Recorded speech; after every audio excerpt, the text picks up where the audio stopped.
CEAP, Centro Espírita Altivo Panfiro. Uma casa de amor. Bom dia a todos. Nós vamos estudar o Livro dos Espíritos, mas antes vamos ler o Evangelho. Capítulo 2, Meu reino não é deste mundo. Instruções dos Espíritos, o item 8, uma realeza terrestre. Quem melhor do que eu pôde compreender a verdade destas palavras do nosso Senhor? Meu reino não é deste mundo. O orgulho foi a minha perdição na terra. Quem, pois, poderia compreender o nada que os reinos terrestres representam, se eu não compreendia? O que levei comigo da minha realeza terrestre? Nada, absolutamente nada. E como para tornar a lição mais terrível, a realeza não me seguiu até ao túmulo. Rainha era eu entre os homens. Rainha eu acreditava entrar no reino dos céus. Que desilusão, que humilhação, quando em lugar de ser recebida como soberana, eu vi acima de mim, mais bem acima, homens que eu considerava insignificantes e que desprezava, porque não tinha sangue nobre. Oh, nesse momento compreendi a inutilidade das honras e das grandezas que se buscam com tanta avidez sobre a terra. Para se preparar um lugar no reino dos céus, é preciso abnegação, humildade, caridade em toda a sua perfeita prática e benevolência para todos. Não se pergunta o que fomos, qual a posição que ocupamos, mas o bem que fizemos, as lágrimas que enxugamos. Ó Jesus, disseste que teu reino não é deste mundo, pois é preciso sofrer para chegar ao céu, e os degraus do trono não nos aproximam dele. São os caminhos mais penosos da vida que nos conduzem a ele. Procuremos, pois, o caminho entre a dificuldade e os espinhos, e não entre as flores. Os homens correm em busca dos bens terrenos, como se pudessem guardá-los para sempre. Mas aqui não há mais ilusões.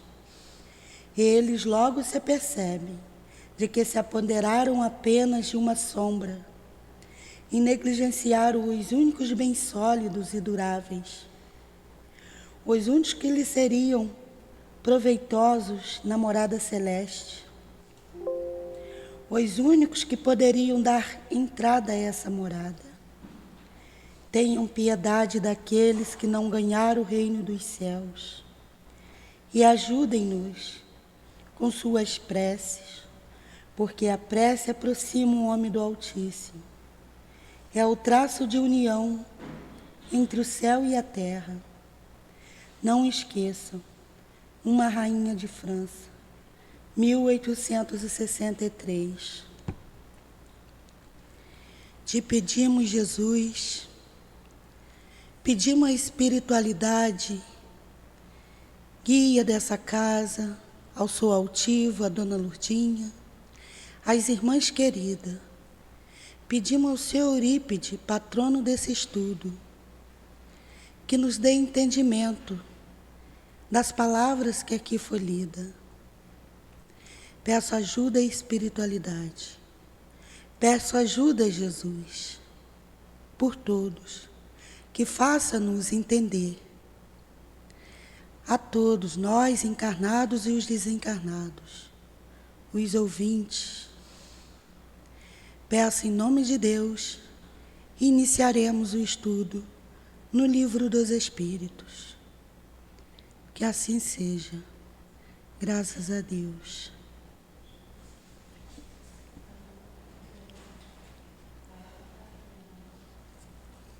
senhor já está atrasado, senhor. Não tem que conversar, não. É assim que ele faz.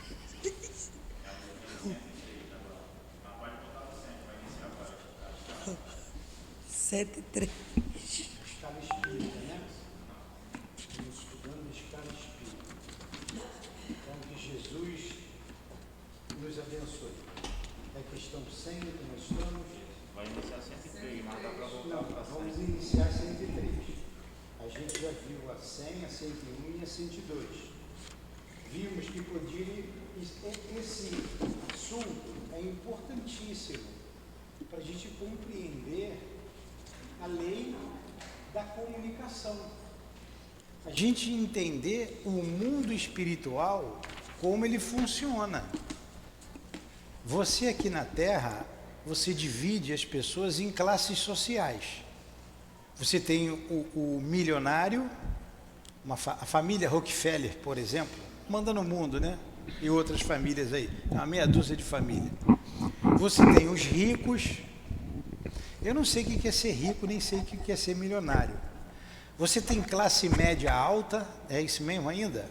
Classe média baixa e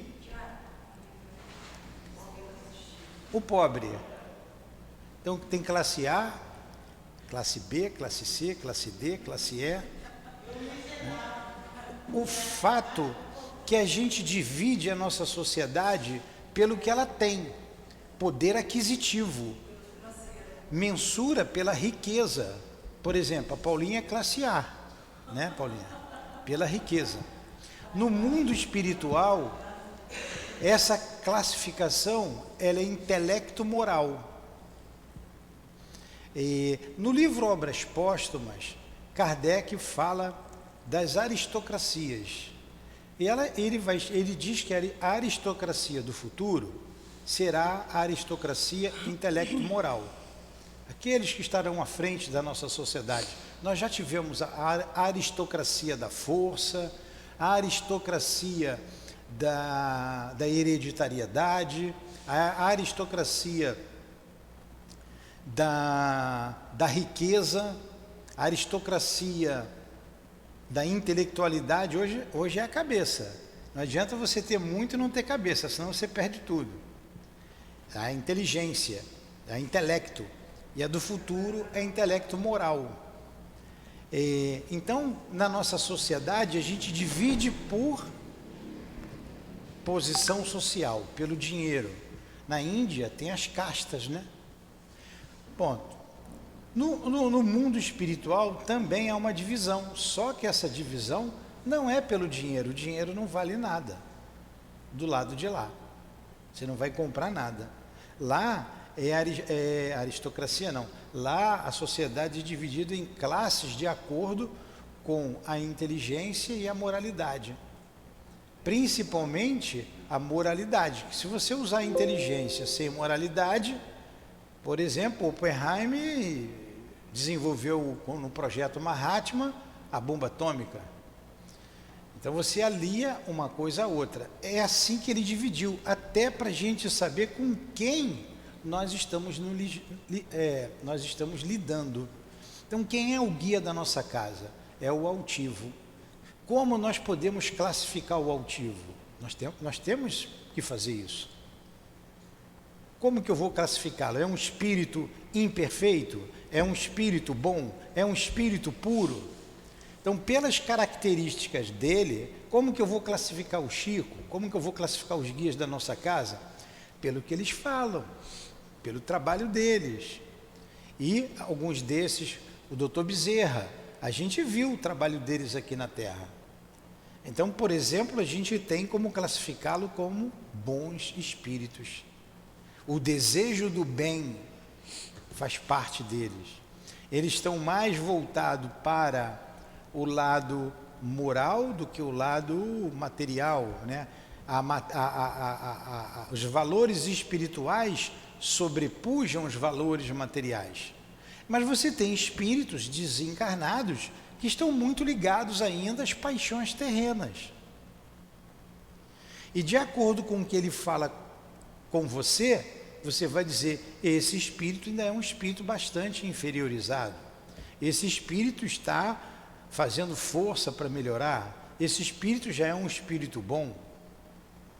Como a gente tem Jesus como guia e modelo da nossa humanidade, ele, como ele mostrou, como ele falou, é o nosso caminho. Ele mostra a verdade e a vida. Então você tem lá Jesus no extremo e nós aqui na terra lutando, tá? Então é importantíssimo a gente ter isso na cabeça, porque nós aqui lidamos o tempo todo com os espíritos. Nós somos espíritos. E mesmo entre nós nos classificamos. Pessoas bondosas, pessoas imperfeitas, independente da classe social.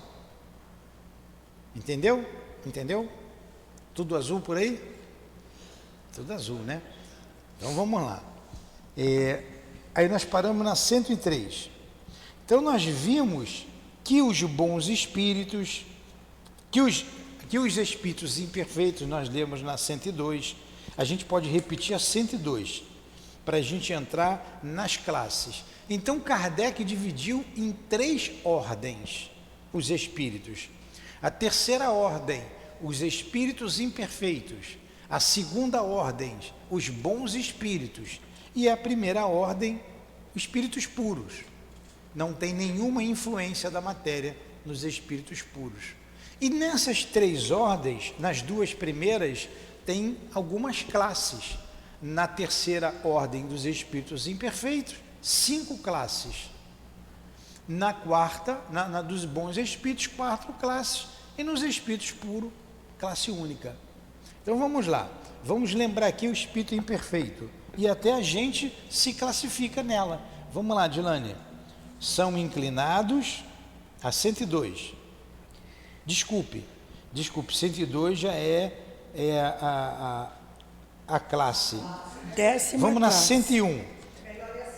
101, terceira ordem, espíritos imperfeitos.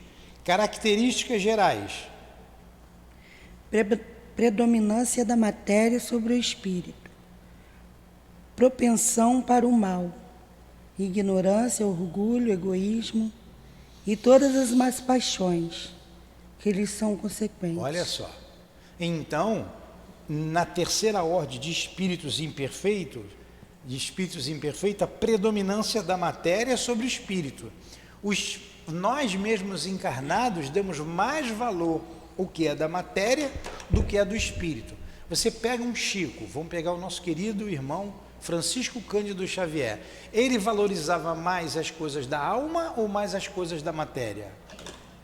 Ele queria ter casas, carros, ele usava o dinheiro para poder, dos outros, para poder tirar proveito próprio?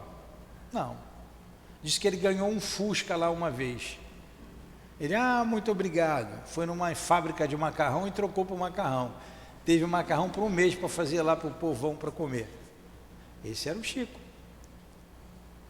Então, a valorização das coisas do espírito, da alma, das coisas de Deus. Isso caracteriza o bom espírito.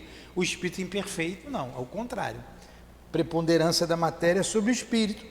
E mais, ignorância, orgulho, egoísmo e todas as más paixões que lhes são consequentes. Paixões consequentes do egoísmo, do orgulho, a pessoa sensual que vive do sentimento dos outros, que usa, porque esses usam as pessoas, é uma má paixão. Então ele é classificado como um espírito imperfeito e pode ter a classe social que for, pode ser rico, pode ser pobre, pode ser o que for. Se ele traz uma má paixão, e quando desencarna, todo mundo se iguala. O túmulo iguala a todos nós, né? Então vamos lá. Eles têm, continua, Dilane, a intuição de Deus. Tem a intuição de Deus, mas não o compreendem. Tá. A gente compreende a Deus? Não. Pois é. E tem espíritos desencarnados, muitos deles também não compreendem a Deus. Mas nós sabemos que essa classificação nada tem de absoluto. Porque às vezes a gente está como espírito imperfeito, às vezes a gente faz uma coisa que é de um bom espírito, né? A gente vai caminhando, é um processo o nosso crescimento. Vai lá, Dilane. Nem todos são essencialmente maus. Em alguns há mais leviandade, inconsequência e malícias do que verdadeira maldade. Uns não fazem o bem nem o mal, mas simplesmente por não fazerem o bem, denotam sua inferioridade. Outros, ao contrário, se comprazem no mal e ficam satisfeitos quando encontram oportunidade de praticá-lo. E está falando de espírito desencarnado, tá? Mas quem é o desencarnado? Aquele que foi encarnado ontem. Não tem gente leviana, maldosa, não leva nada a sério? Tem espírito assim. Tem espírito preguiçoso, tem gente preguiçosa, tem espírito preguiçoso, ele já é um espírito preguiçoso. E outra coisa, tem uns que não são nem bem nem mal, é imperfeito. Mas tem aqueles que se comprazem no mal, também é imperfeito. Aí dentro dessa ordem ele vai classificar, ele vai botar aquele que é mal, né, que são os impuros, a gente vai ver essa 9ª classe daqui a pouco, mas está ali essas classes dentro da terceira ordem. Vai, Dilane. Eles podem aliar a inteligência, a maldade ou a malícia, porém, qualquer que seja o seu desenvolvimento intelectual, suas ideias são um pouco elevadas e seus sentimentos mais ou menos objetos. Seus conhecimentos sobre as coisas do mundo espírita são limitados e poucos que sabem se confundem com as ideias e os preconceitos da vida corporal. Deles só nos podem dar noções falsas e incompletas. Porém, o observador atento encontra frequentemente nas suas comunicações, mesmo imperfeitas, a confirmação das grandes verdades ensinadas pelos espíritos superiores.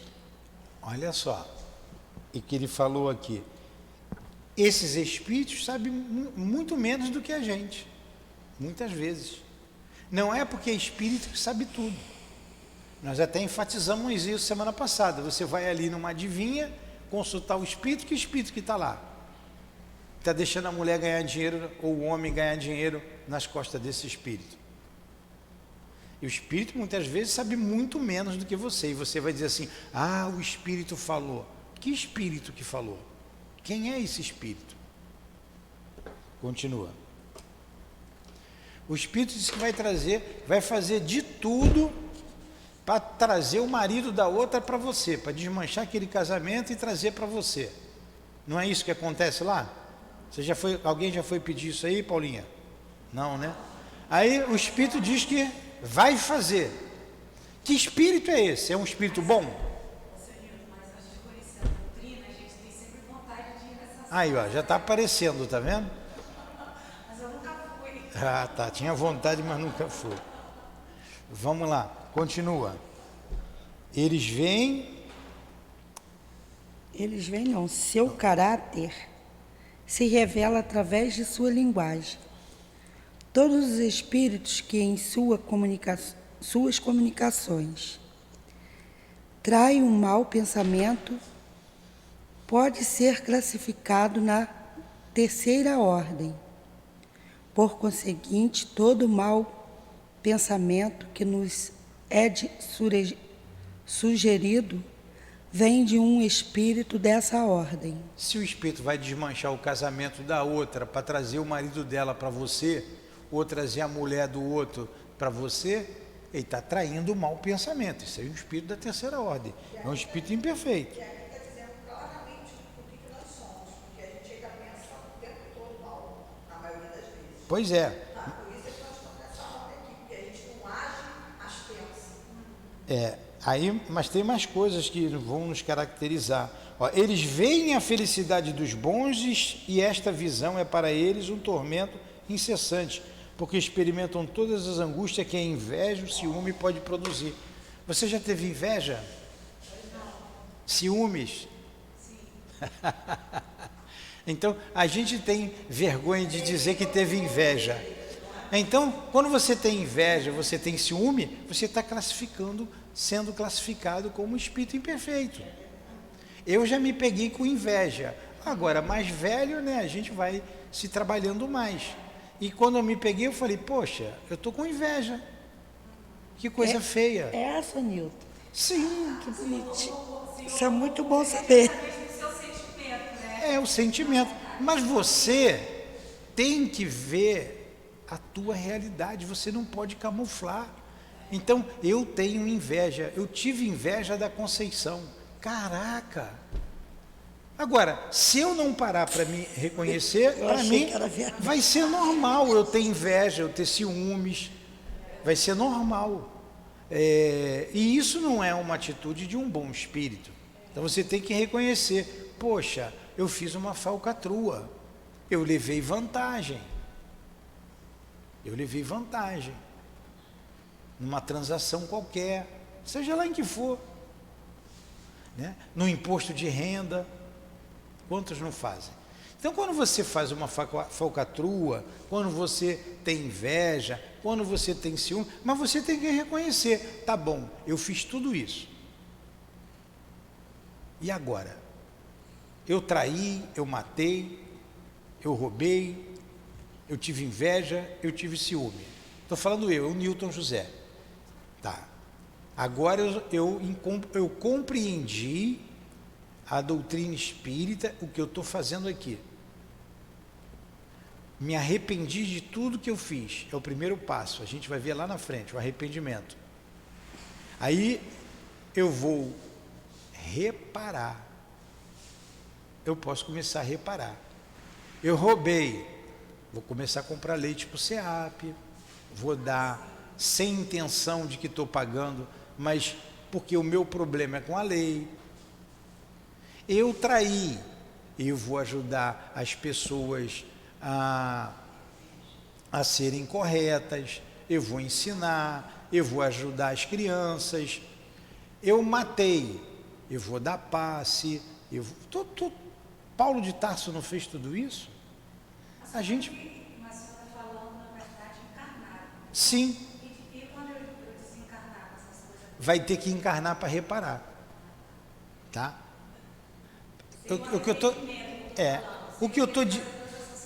O que eu estou querendo dizer para vocês é que nós tivemos acesso a isso, nós já sabemos. E eu estou encarnado.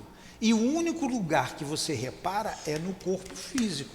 Quem está desencarnado vai ter que encarnar para reparar o mal que fez. Ele pode estar muito bem, você não vê lá o Segismundo. A gente estudou aqui o mensageiro e missionário da luz, está no missionário. O que Segismundo fez quando encarnado? Ele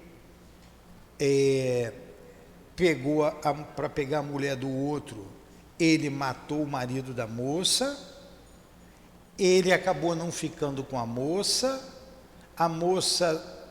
se prostituiu, saiu da vida, fez um estrago. Os três desencarnaram, retornaram à pátria espiritual, passaram um período confuso lá no mundo espiritual. Ele se arrependeu muito, passou a trabalhar e muito no plano espiritual, angariou a simpatia de vários espíritos, inclusive o Alexandre, um instrutor que estava lá com eles, ajudando aquele grupo, foi amigo dele quando estava encarnado. O que acontece?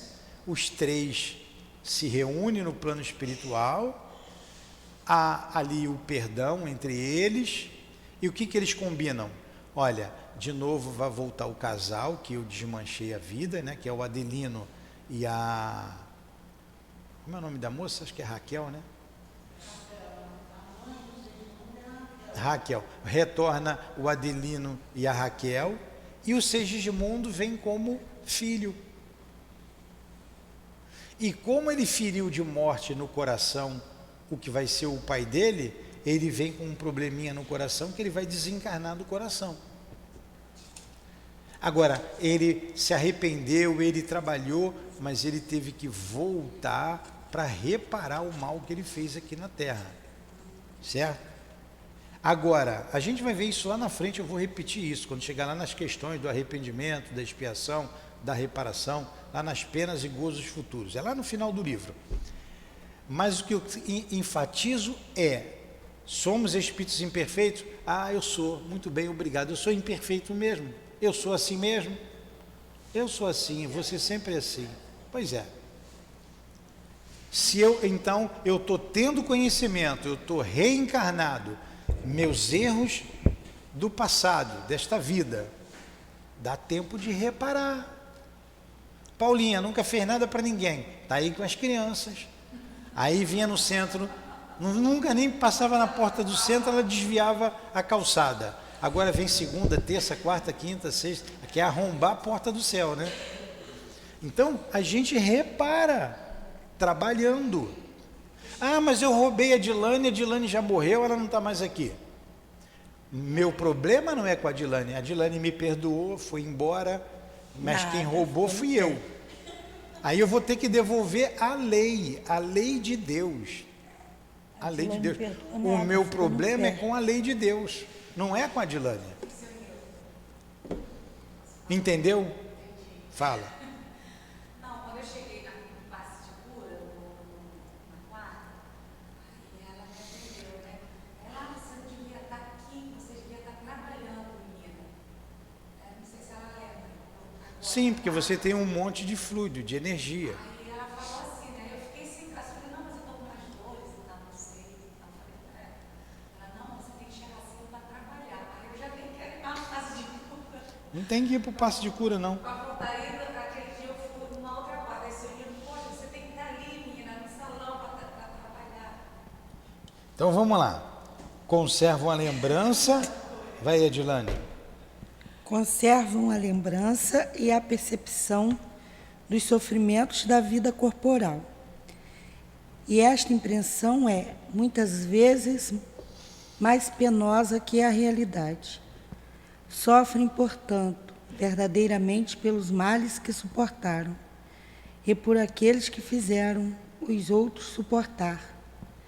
E como sofrem por longo tempo, acreditam sofrer para sempre. Deus, para puni-los, quer que acreditem dessa forma. Olha aí. Ficou bem claro? Então vamos lá. Pode dividi-los em 5 classes principais. 12ª classe. Ou 12ª. 10ª classe, espíritos impuros. Então os espíritos impuros é uma classificação da terceira ordem, dos espíritos imperfeitos. Deixa eu ler o impuro, você lê o leviano. Espíritos impuros são inclinados ao mal e dele fazem o objeto de suas preocupações. Não tem gente assim que só quer fazer o mal? Tem espírito desencarnado que só quer fazer o mal. Como espíritos dão conselhos pérfidos, sopram a discórdia e a desconfiança e mascaram-se de todas as formas para melhor enganar.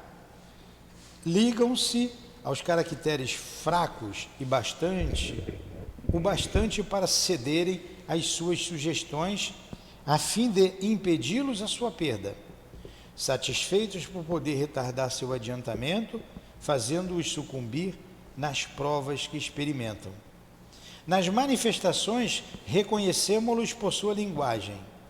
A trivialidade e a grosseria das expressões, nos espíritos como nos homens, é sempre um indício de inferioridade moral, senão intelectual. Olha só, a grosseria no falar, a trivialidade, o vocabulário chulo, tanto nos homens quanto nos espíritos, mostram a baixeza de caráter. Suas comunicações revelam a baixeza de suas inclinações e, se querem iludir, falando de maneira sensata, não conseguem sustentar por muito tempo seu papel e sempre terminam por trair sua origem. Alguns povos fizeram deles divindades maléficas, outros os designam sob os nomes de demônios, maugênios, espíritos do mal. Os seres vivos que eles animam quando estão encarnados são inclinados a todos os vícios que as paixões vis e degradantes engendram. A sensualidade, a torpeza, a crueldade, a hipocrisia, a cupidez, a avareza sórdida. Essas são características do espírito impuro quando encarnado, tá? Fazem o mal pelo prazer de fazê-lo, na maioria das vezes sem motivos e por ódio ao bem. Escolhem quase sempre suas vítimas entre pessoas honestas. São flagelos para a humanidade, em qualquer categoria social a que pertençam, e o verniz da civilização não os preserva do opróbrio e da ignomínia. Então esses são os espíritos impuros, quando homens são maus, sensuais, torpes, e como espíritos a mesma coisa. Entenderam? Alguma pergunta? Vamos lá, vai, Dilane, 9ª classe. Espíritos levianos são ignorantes, astuciosos, inconsequentes e zombreteiros. Mantêm-se em tudo, respondem a tudo, sem se preocupar com a verdade. Gostam de causar pequenos desgostos e pequenas alegrias, de fazer intrigas, de induzir maliciosamente ao erro através das mistificações e das espertezas. Pertence a esta classe os espíritos vulgarmente designados sobre os nomes de duendes, diabretes, gnomos, trasguas. Acham-se sobre a dependência dos espíritos superiores, que frequentemente o utilizam, como fazemos com os criados. Então esses espíritos são inconsequentes, zombeteiros, dão o nome de diabrete, não se preocupa com a verdade, se mete em tudo. Não tem gente assim? Tem um monte de espíritos assim. E o Kardec o classificou como espírito leviano.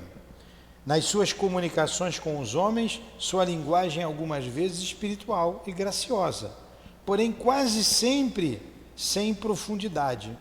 Captam os defeitos e os ridículos que divulgam com traços mordazes e satíricos.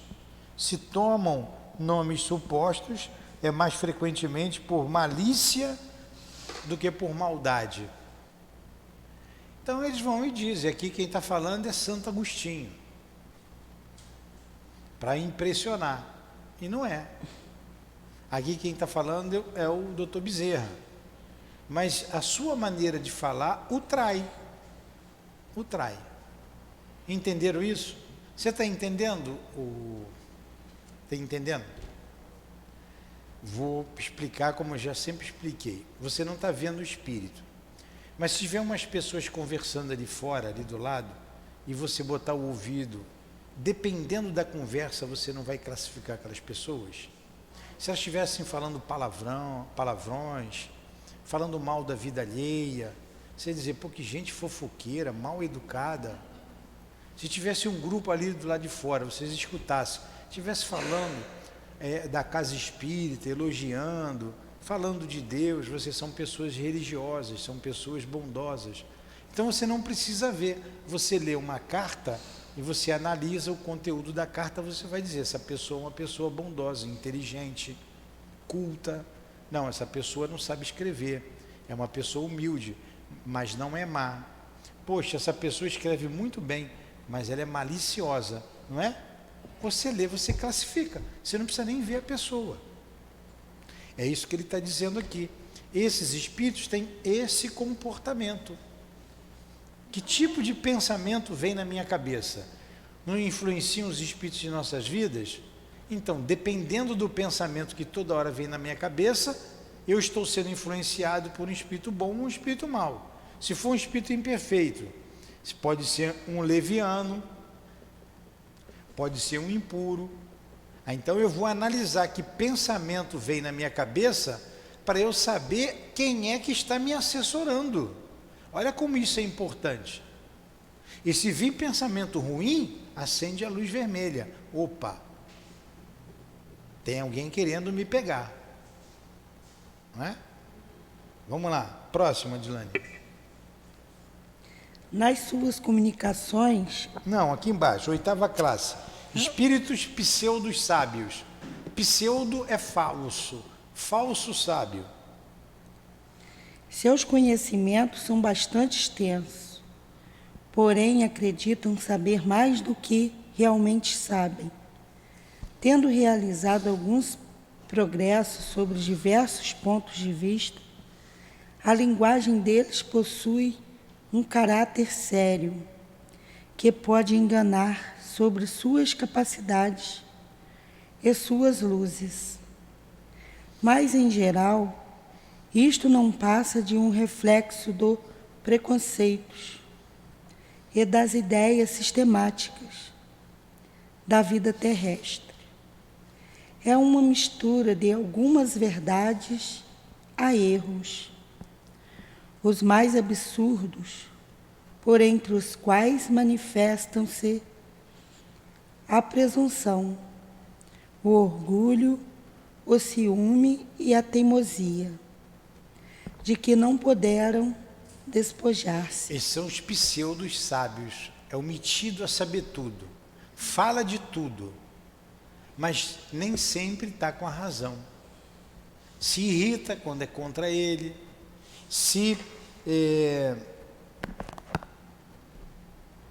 são presunçosos, são orgulhosos, são teimosos, são espíritos pseudos sábios. E quando há um encarnado desse gênero, o que acontece?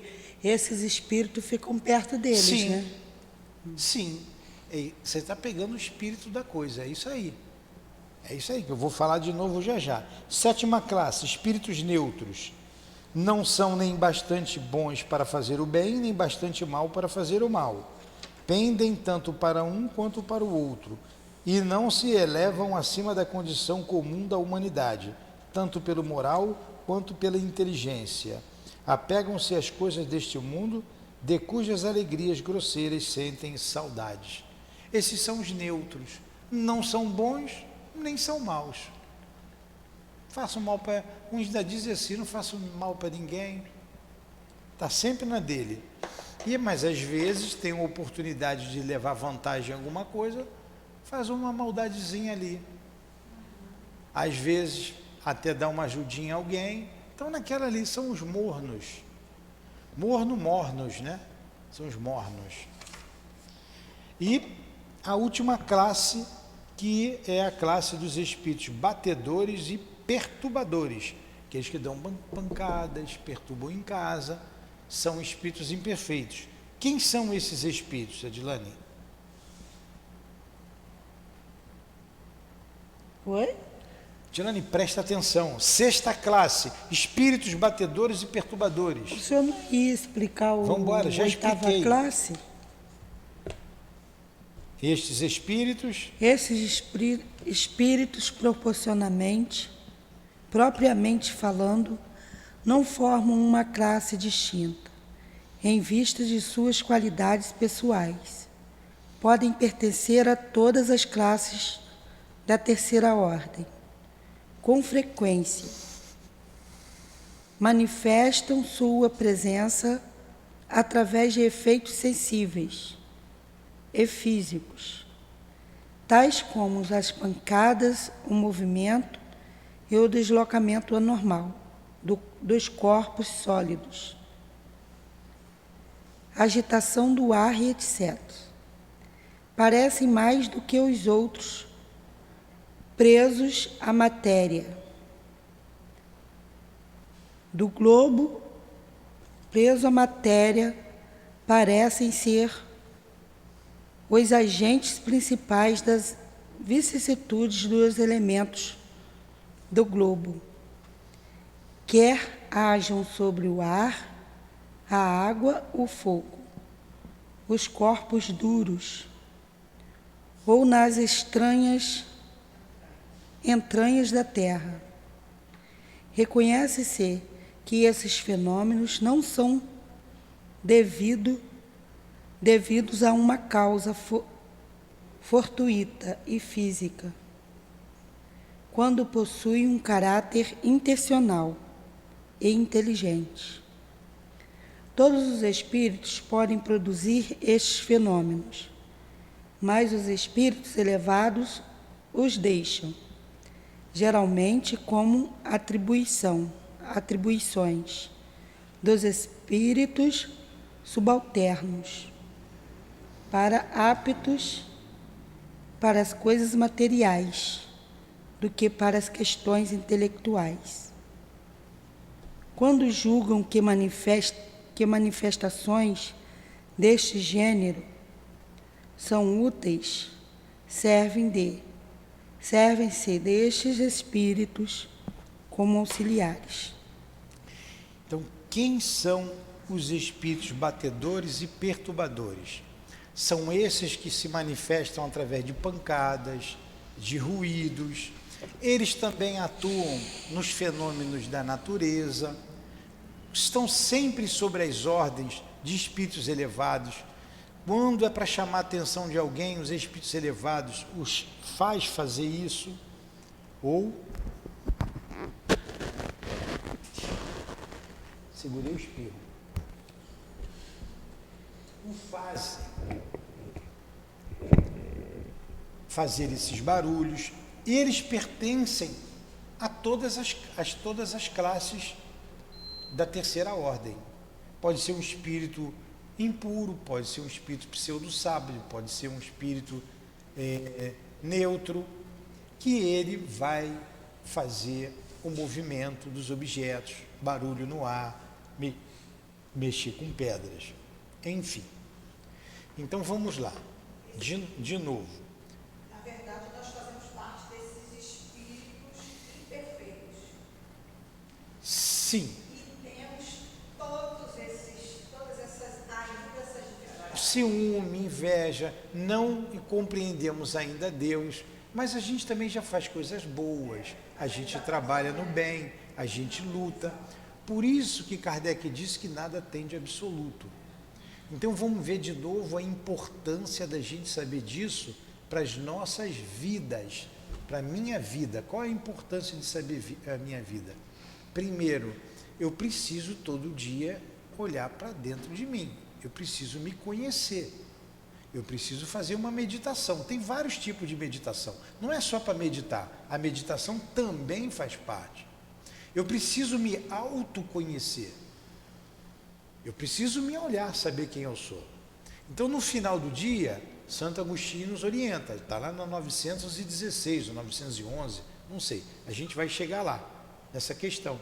Ele passava em revista o seu dia e analisava o que ele fez, o que deixou de fazer, o que fez de bom, o que fez de ruim, e no dia seguinte ele iria corrigir. Então eu preciso me reconhecer. Que tipo de pensamento veio na minha cabeça? Nesse momento aqui, a gente está estudando, vocês estão com a cabeça aqui, prestando atenção no que eu estou falando, que eu estou lendo e explicando. Quando chegar em casa de manhã, quando chegar em casa à noite, Vocês vão passar de manhã, eu estudei, comecei bem meu dia, prestei atenção na aula, o Newton deu aula. O dia vai se passar bem rapidamente, vocês vão ver até o tipo de pensamento. Como que eu olhei para Débora? Qual foi a intenção do meu olhar para Débora? Ah, foi um olhar malicioso, então eu tenho malícia.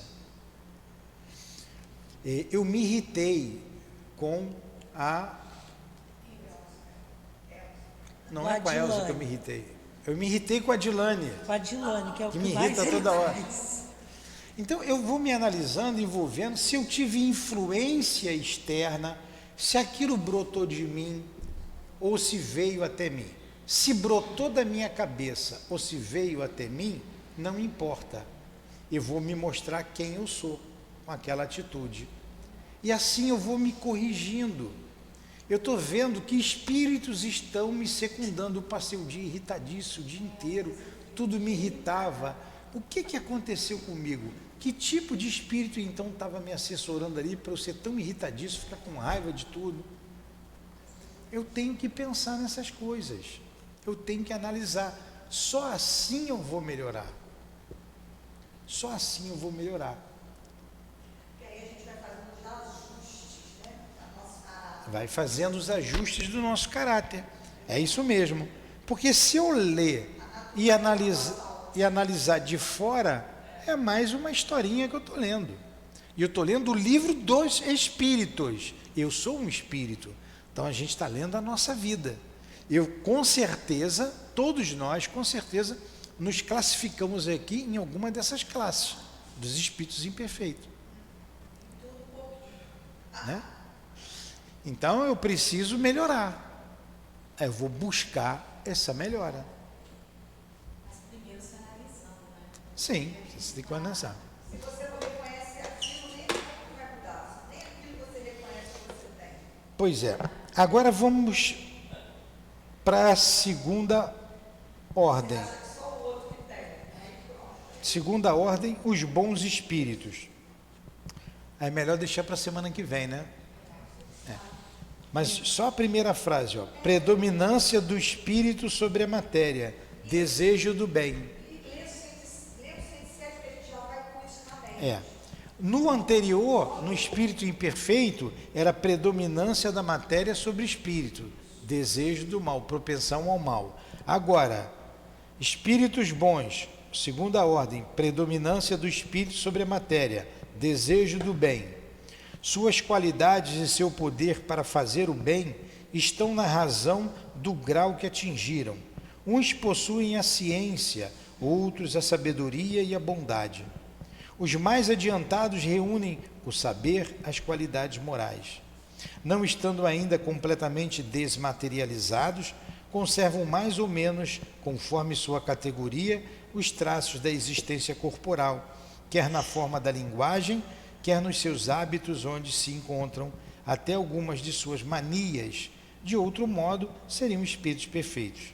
Compreendem Deus e o infinito, e já gozam da felicidade dos bons. São felizes pelo bem que fazem e pelo mal que impedem. O amor que os une é para eles a fonte de uma felicidade inefável, que nem a inveja, nem os remorsos, nem nenhuma das más paixões que constituem o tormento dos espíritos imperfeitos conseguem alterar. Todos, porém, têm ainda provas a suportar, até que tenham atingido a perfeição absoluta.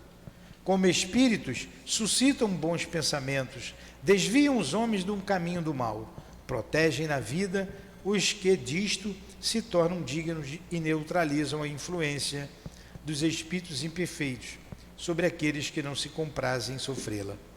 Os que estão encarnados são bons e benevolentes para com seus semelhantes.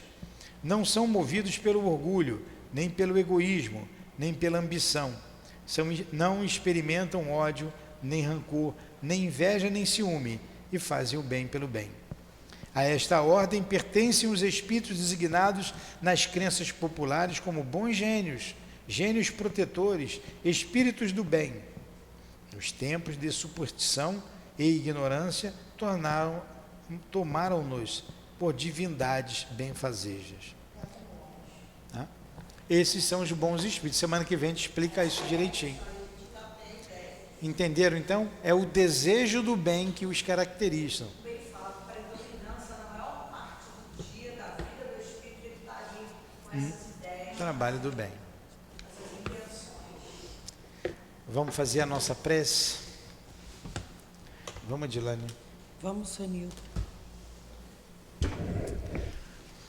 Agradecemos a Jesus, em primeiro lugar, e a Deus, nosso Pai, por esta manhã de estudos.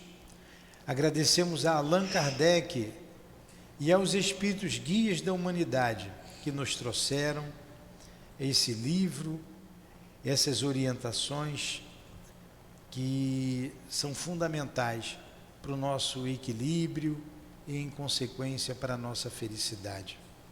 A nossa gratidão ao altivo e à direção espiritual da nossa casa, pelo apoio, pelo carinho, pelo amor que nos sustentaram nesta manhã.